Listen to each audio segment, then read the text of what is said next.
Hello friends, முதல்ல இப்போ கொள்ளுப்பொடி எப்படி தயார் பண்ணுறதுன்னு சொல்கிறேன்.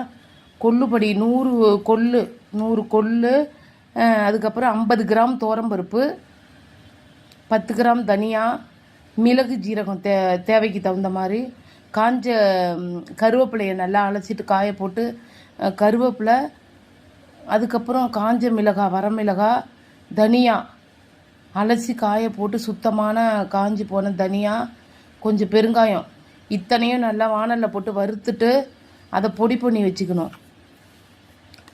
பொடி பண்ணி வச்சுக்கிட்டு இந்த ரசம் கொதிக்கும் பொழுது அந்த ரசத்துக்கு இந்த 1 ஸ்பூன் இந்த பொடியை போட்டு கொதிக்க வச்சு இறக்கிட்டிங்கன்னா அவ்வளோதான், உடம்புக்கு நல்லது, வாசனையாகவும் இருக்கும் கமகமன்னு. ரெண்டாவது, இந்த பொடியை நம்ம சுடு சாதத்துக்கு குழம்பு வைக்கலை, திடீர்னு நம்ம வெளியில் போயிட்டு வந்துட்டோன்னா சுடு சாதத்தில் போட்டு நம்ம இது சாப்பிட்லாம். கொஞ்சம் 2 பூண்டு பல் மட்டும் தட்டி போட்டுக்கணும் அந்த பொடியை யூஸ் பண்ணக்குள்ள. நல்லெண்ணெயை சுட வச்சு இதை சாப்பிட்லாம்.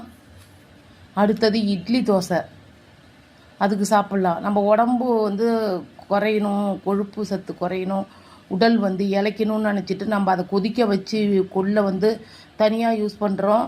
அதனால் கொஞ்சம் தான் பலன் கிடைக்கும்.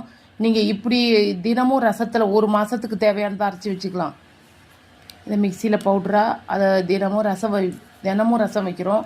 அப்போ இதை 1 ஸ்பூன் போட்டு கொதிக்க வச்சுருந்தீங்க. எல்லாமே பொடியாக இருக்கிறதுனால எல்லாமே எதையுமே நீக்காமல் எல்லாமே நம்ம வயிற்றுக்கு போகுது.